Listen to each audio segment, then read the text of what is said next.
Senator Blackburn. Thank you, Mr. Chairman, and welcome to each of you. We appreciate that you are here. Judge Childs, before I get into my questions, I just wanted to say, it's one of the things in doing our due diligence is to look at records and talk with people that have served with individuals. And when I talk to South Carolinians, it is very clear to me that you are so highly regarded and so well respected and have truly commanded respect from all corners. And you're to be commended for that. And we appreciate that stellar reputation as a person and a jurist that you have built. And we thank you for that. Thank you. Let's see, Ms. Abudu, I want to talk with you about Southern Poverty Law Center and your work there, because as I've looked at some of your writings and speeches and interviews and things, you've repeatedly criticized America. You've criticized the criminal justice system and our institutions for suffering from your term, and I'm quoting you, systemic sexism and structural racism. And yet that organization, the Southern Poverty Law Center, has been embroiled in a racism and sexism scandal for years.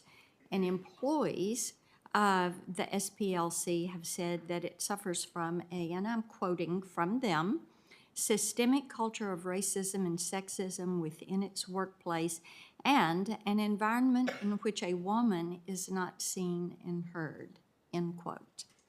So one employee stated that her, and I'm quoting again, that employee, quoting, boss only hires white people, end quote.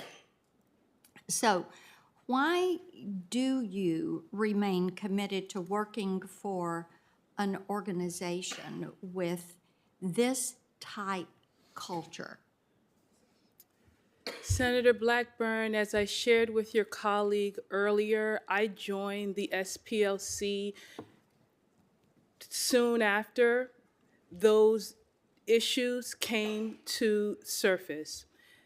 I'm very happy that the work that I have done with the organization to advance the issue specifically of racial justice and even more specifically in the area of voting rights has been not to only address issues internally but externally.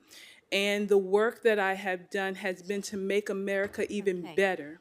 Okay, let me go to that because the SPLC got rid of their co-founder and longtime president because of those accusations. But recent reporting indicates that nothing has changed.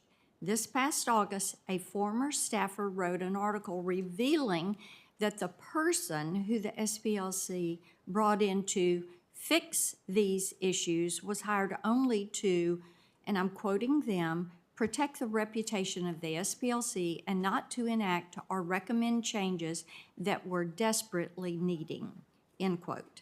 So back to you on the question, why you spent years in a senior leadership position with an organization that has a notorious culture of sexual harassment and discrimination. And Senator Blackburn, I referenced my work with the SPLC because that is the only work to which I can speak of. I'm not here to defend or to explain an entire organization of hundreds of employees. Okay, but then let me ask you this.